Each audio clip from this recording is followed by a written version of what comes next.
Sabi ng taong bayan, kailan daw kaya magpapakita etong si Harry Roque? Ay mukhang pati yung asawa niya ay posibleng nagtatago na rin daw dahil posible rin, may posibilidad na ma-cite in contempt na rin ang kanyang asawa dahil sa pagtangging humarap sa investigasyon dyan sa Kamara.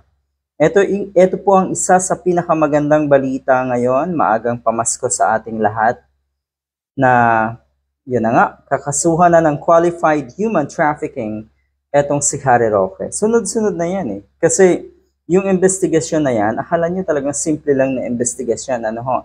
Diyan makikita kasi kung ano pa yung mga kaso na pwedeng isampa kay Harry Roque.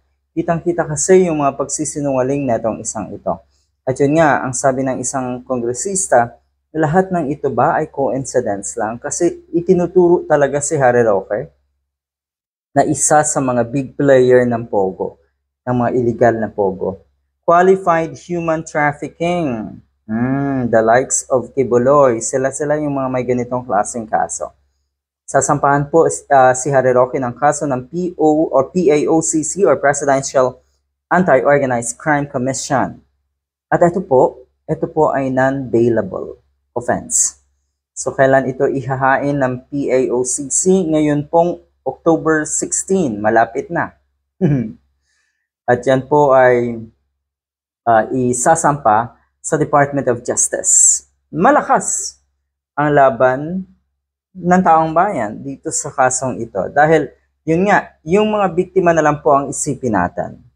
Kasi kung iisipin nyo rin na etong si Harry Roque ay kalibel na ni Kibuloy, hindi kasi talaga malayo, ganun din eh. Kasi alam niyo naman ang mga nasa paligid ni Digong in the same circle at siguradong pare-pareho ng tabas ng likaw ng bituka, sabihin na natin, tabas ng utak.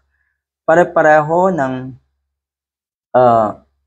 di ba nga sabi ni Harry Roque, kadiliman versus kasamaan. So either isa dyan or pareho sila na ganyan.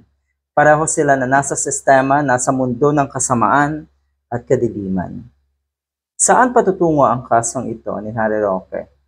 Sa case niya, wala na eh. Hindi na pwedeng makaangat, makaahon pa ang isang Harry Roque. Kaya nga siguro minabuti na lang na magtago. Baka nga kung ano-ano ng paraan ang gagawin na ito. Baka magpa-plastic surgery na lang para tuluyan ng hindi nga matunton ng kapulisan at ng mga otoridad.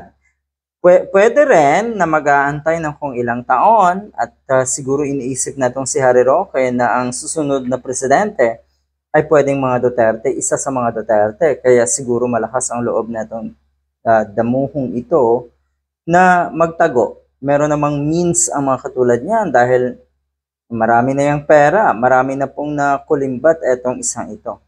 At marami nang naipundar dahil sa mga illegal na gawain na ang nagsakripisyo ay ang taong bayan. Good luck.